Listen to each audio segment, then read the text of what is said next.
내가 뭘 했어? IT 뉴스입니다. 레노버 슈퍼 PC 많이 보셨죠? 기사로.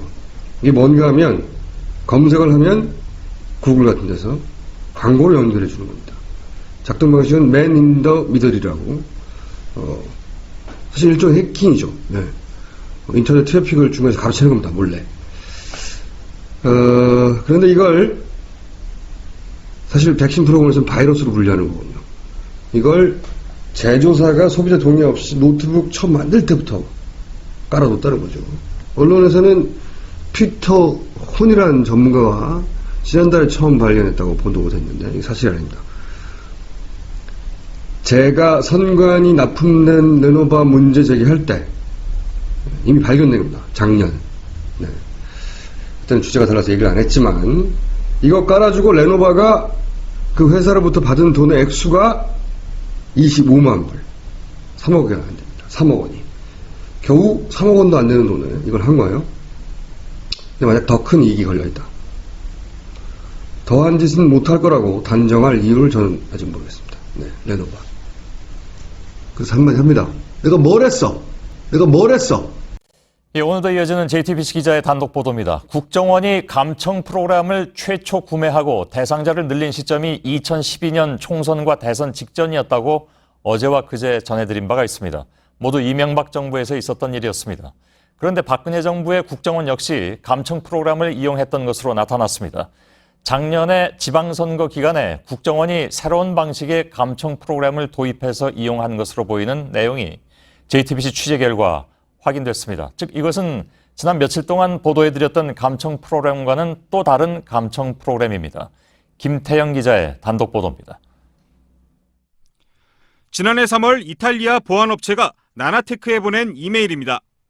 국정원에 TNI를 석 달간 사용할 수 있도록 무상 제공하겠다는 내용입니다. TNI는 감청 대상자가 무선 인터넷인 와이파이에 접속만 해도 악성 코드를 심을 수 있는 프로그램입니다. 국정원이 이탈리아 보안업체 측에 새로운 방식의 감청 프로그램 테스트를 요청해 이뤄진 겁니다. 국정원은 두 차례에 걸쳐 이탈리아 보안업체를 국내로 불러 프로그램 사용법을 교육받고 6.4 지방선거를 한 달 앞둔 5월 초부터 이 프로그램을 가동하기 시작했습니다. 국정원은 이후 지방선거 기간을 포함해 석 달간 TNI를 사용하다 선거가 끝난 뒤 구매를 포기합니다. 하지만 기능만 개선되면 언제든지 구매할 의사가 있다며 재사용의 여지도 남겨뒀습니다. 현 정부 들어서도 국정원이 감청 프로그램을 선거 전후 사용한 정황이 드러나면서 파장이 커질 것으로 보입니다.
그 다음에 세 번째는 중앙선거관리위원회의 개표 조작이었습니다. 이것은 제가 몇 가지 사례를 들어서 말씀을 드리겠습니다. 첫째는 지역선관위의 개표 자료와 중앙선거관리위원회의 개표 자료가 일치하지 않았습니다. 경기도 남양주 선관위에는 119개의 투표소가 있습니다. 그러면 투표소가 119개이기 때문에 개표 결과도 119개로 개표 상황이 집계되어야 합니다.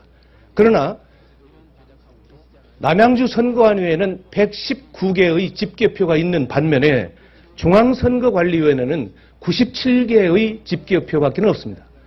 이렇게 집계표가 다름에도 불구하고 공교롭게 개표 결과는 같습니다.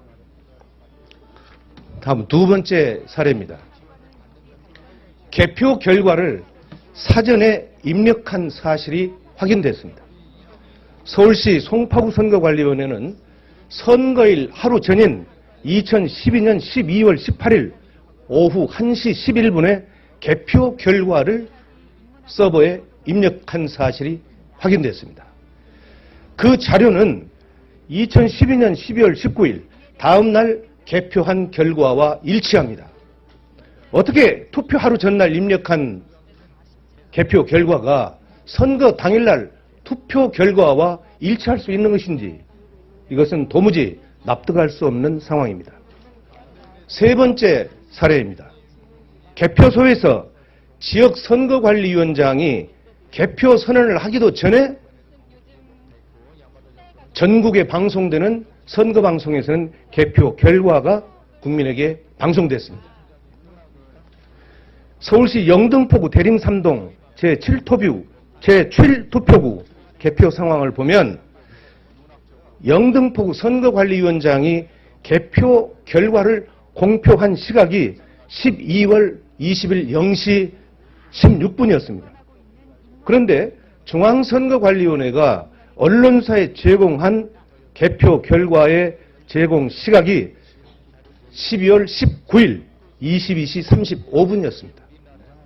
결과적으로 개표 개시 1시간 41분 전에 개표하기도 전에 중앙선거관리위원회에서는 언론사에 개표 결과를 통보함으로써 전 국민에게 개표가 개시되지도 않았는데 개표 결과를 발표하는 이런 조작의 사례가 나타났습니다.